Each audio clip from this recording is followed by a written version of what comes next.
In the heart of Massachusetts, hidden behind tall trees and shadowed by time, there is a place that was never meant to survive. A place where the walls absorbed screams, where pain was not an accident but a practice, where hope came to die. It is called Taunton State Hospital. But long before it earned that name, the land already whispered. It was supposed to be a place of healing.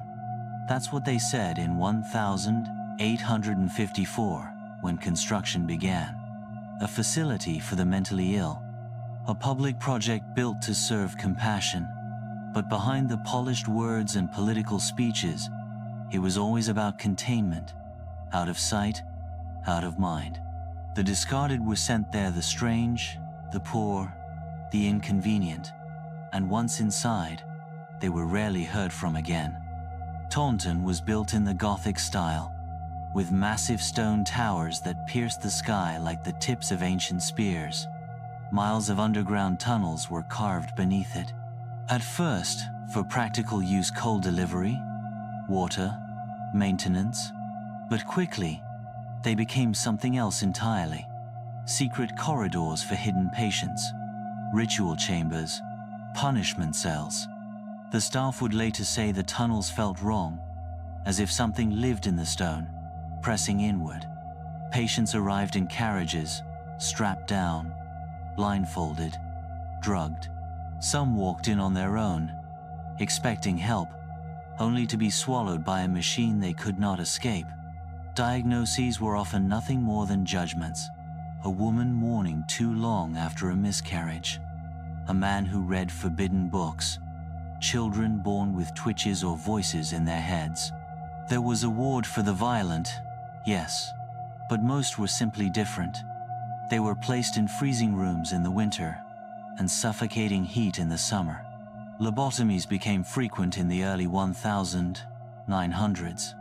Electroshock therapy was standard, and for those who resisted, there was always the basement. The staff called it the Dark Garden, a nickname that hinted at what grew there, not flowers, but ghosts. Some nurses refused to work in the East Wing after dusk. They spoke in hushed voices about things moving in empty rooms. Of the man in the suit who appeared on the stairs and vanished as you blinked. Of the patient who never aged, who stared through windows long after she was buried. There is a story passed around in whispers of a girl named Helena. She was 16, committed by her stepfather for reasons no one quite understood. She never spoke a word after arriving, refused food, refused touch. They tied her down and administered shocks. They said her eyes rolled back into her skull, and her mouth stretched open wider than humanly possible. She bit a nurse's hand down to the bone. When they tried to sedate her, she screamed words in a language that none of them recognized. Later, 3 staff members were found hanged in the basement. She disappeared the same night.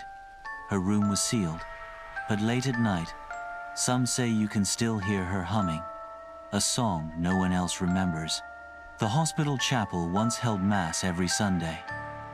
Today, the pulpit stands crooked, and the crucifix above it has turned black. Not burned, not painted, black. As if something inside the stone changed. Explorers who've broken in since its abandonment say they feel sick when they step inside. One described a pressure in his chest, like something was trying to crawl in through his lungs. The tunnels below are worse. Some have caved in, others remain. A photographer who ventured in described hearing something breathing in the dark with him. He thought it was an animal, until it began whispering his name. He ran, dropped his flashlight. He never found the exit. He was discovered 2 days later, curled into a fetal position under a rusted gurney, shaking and blind in one eye. He has never spoken since. Records show that over 0 people passed through Taunton's doors in its first 50 years. But the numbers don't add up. For every recorded death, there are gaps, blank spots in ledgers, beds that were emptied without explanation, graves dug without names. The potter's field behind the hospital stretches longer than any blueprint accounts for. The headstones are crumbling now, overtaken by weeds and rot, but those who walk there at night swear they feel heat beneath their feet, as if the ground itself is still alive. One of the most disturbing tales comes from the late 1960s, when reports of ritual activity surfaced. A group of staff, 3 orderlies and a night nurse, were dismissed quietly after an internal investigation. Witnesses claimed they had begun meeting in the old medical wing after hours, performing strange ceremonies with candles, symbols scratched into the tile with scalpels. A patient claimed he saw them dragging a child into the tunnel.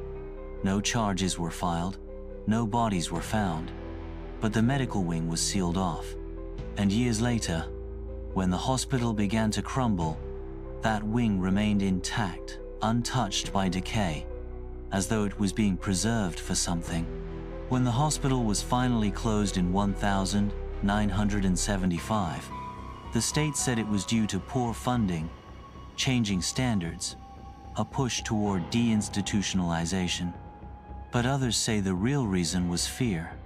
Too many staff were quitting, too many patients had gone missing, too many stories had escaped into the press of black-eyed children, of impossible architecture, of staff found curled up whispering prayers they had never learned.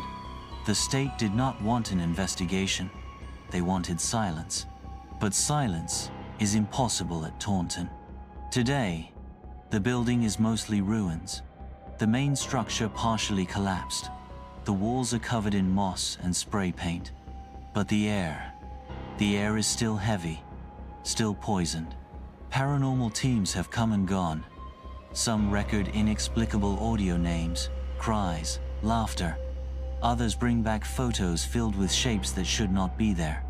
One captured a face in the floor, eyes open, mouth screaming. The locals do not speak of it. Children are told never to go near it. But some do. They go in as a dare, to prove their courage. They often come back quieter, paler, changed. One boy, aged 17, went missing for 3 days after sneaking in with friends. When they found him, he was standing in the tree line, silent, his nails torn off, his feet covered in blood. He never spoke again, only wrote one thing in his notebook, over and over. She's still there. She's still there. She's still there. There is no electricity in the ruins, and yet lights are seen moving in the upper windows. There are no inhabitants, and yet voices can be heard behind doors that no longer exist. One explorer recounted standing in the hallway when the temperature dropped instantly.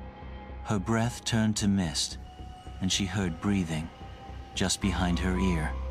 When she turned, no one was there, but her camera lens had cracked as though pressed by unseen fingers. Even now, the land resists intrusion. Trees bend unnaturally toward the building. Animals avoid the grounds. Storms seem to circle overhead. It is as though the land itself is warning you. Go back. You don't belong here. Some say the hospital is a doorway, not just to madness, but to something older, something beneath. That the rituals performed in the tunnels weren't acts of insanity, but invitations. And that something came through. A dark presence has been described by many. It doesn't appear like a ghost. It doesn't drift, or flicker, or wail. It watches, stands, waits. It has no name, no face, but all who see it agree it knows them. And it is patient. What Taunton buried, it never truly sealed. The pain, the rage, the broken minds and bodies, they remain, not as memories, but as echoes that walk. The hospital may be crumbling, but its spirit is untouched. There are places in this world where death lingers, but Taunton is worse. Taunton is alive. It breathes through the trees. It watches through the dark windows. It reaches through dreams and touches those who speak its name too often. It is not haunted because people died there. It is haunted because something was born there. If you ever find yourself near East Taunton, and you see the edge of the woods, and you feel the cold against your back when the wind is still, remember this: the building may be gone, but she is not, and she still hums, waiting for someone, just like you, to come home.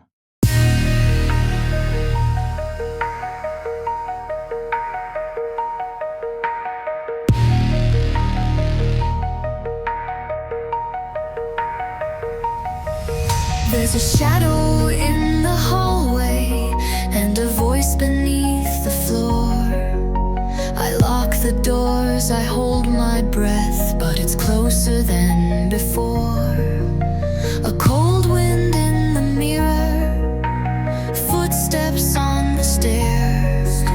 I feel it watching silently, but nothing's ever there. Whilst her whispers in the dark, calling out my name.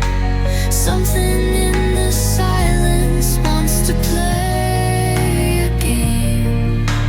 Close your eyes too long, you'll never be the same.